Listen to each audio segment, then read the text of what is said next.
Hi friends, ఈ మధ్యకాలంలో cinema title announce చేయగానే ఆ టాలీవుడ్ అయినా బాలీవుడ్ సినిమాలైనా ఏ సినిమా అయినా రిలీజ్ డేట్ అనేది అనౌన్స్ చేసిస్తున్నాడు. అలా వచ్చిన సినిమానే ఈ షారుఖ్ ఖాన్ సినిమా కూడా రిలీజ్ డేట్ని అనౌన్స్ చేసింది చిత్ర యూనిట్స్.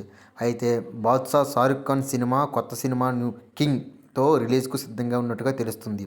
అయితే పఠాన్ వంటి బ్లాక్ బస్టర్ తర్వాత మరోసారి సిద్ధార్థ్ ఆనంద్ దర్శకత్వంలో షారుఖ్ నటిస్తున్న సినిమా కింగ్ వస్తున్నారు. షారుఖ్, సిద్ధార్థ్ ఆనంద్ కాంబినేషన్లో వస్తున్న సినిమాపై భారీ అంచనాలు ఉన్నట్టుగా తెలుస్తుంది.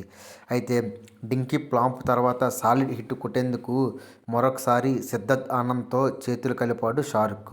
ఇప్పటికే రిలీజ్ అయిన ఈ సినిమా టైటిల్ గ్లింప్స్ సినిమాపై భారీ అంచనాలను పెంచేసింది. అయితే ఈ యాక్షన్ సినిమా భారీ ఎంటర్టైన్మెంట్గా రెడ్ చిల్లీస్ ఎంటర్టైన్మెంట్లో మరియు మాప్స్లిక్స్ పిక్చర్స్ సంయుక్తంగా నిర్మిస్తున్నారు. ఈ సినిమాలో షారుఖ్ ఖాన్తో పాటు ఆయన కుమార్తె సుహాసన్ ఖాన్ నటిస్తున్నట్లు విశేషంగా రూపొందించింది. అయితే షారుఖ్ ఖాన్ సినిమా పఠాన్ సినిమాలా మంచి హిట్ అవుతుందని చిత్ర యూనిట్స్ చాలామంది ఫ్యాన్స్, షారుఖ్ ఫ్యాన్స్, అభిమానులు ఎంతగా ఈగర్గా ఎదురు చూస్తున్నారో మనం ప్రత్యేకంగా చెప్పనవసరం లేదు. అయితే కింగ్ సినిమాతో ఏకంగా ఈ సినిమాని 400 కోట్ల బడ్జెట్తో వస్తున్న ఈ సినిమాని అప్డేట్ అండ్ యాక్షన్ ఎంటర్టైన్మెంట్గా తెరకెక్కిస్తున్నారు. దీన్ని సిద్ధార్థ్ ఆనంద్ తాజాగా ఈ సినిమాని రిలీజ్ డేట్ని కూడా అనౌన్స్ చేసినట్టుగా తెలుస్తుంది. అయితే 2026 అంటే ఈ ఏడాది క్రిస్మస్ కానుకగా డిసెంబర్ 24న ప్రేక్షకుల ముందుకు తీసుకురావడానికి చిత్ర యూనిట్స్ ప్లాన్ చేస్తున్నట్టుగా తెలుస్తుంది. అయితే ఈ సినిమాని తెలుగులో కూడా రిలీజ్ చేస్తారని కూడా అనౌన్స్ చేసేశారు. విడుదల తేదీ ప్రకటించడంతో పాటు పవర్ఫుల్ టైటిల్ అనౌన్స్మెంట్ను కూడా వీడియోలో కూడా షేర్ చేసేశారు.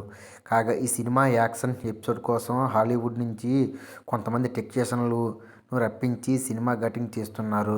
షారుఖ్ ఖాన్, ఆనంద్, సిద్ధార్థ్ డైరెక్షన్లో వచ్చిన పఠాన్ సినిమా బాలీవుడ్ హిట్గా నిలిచిపోయింది. దాదాపుగా ఇండస్ట్రీలో రికార్డుల వర్షం కురిపించినట్టుగా తెలుస్తుంది. అదే రేంజ్లో ఈ కింగ్ వస్తున్న సినిమా కూడా అదే రేంజ్లో రిలీజ్ అవుతుందని ఫ్యాన్స్కి ఎంతగా ఈగర్గా ఎదురు చూస్తున్నారు. అదేగా నిజమైతే షారుఖ్ ఖాన్ మరో హిట్ కొట్టాడని చెప్పాలనుకుంటున్నాము ఫ్రెండ్స్.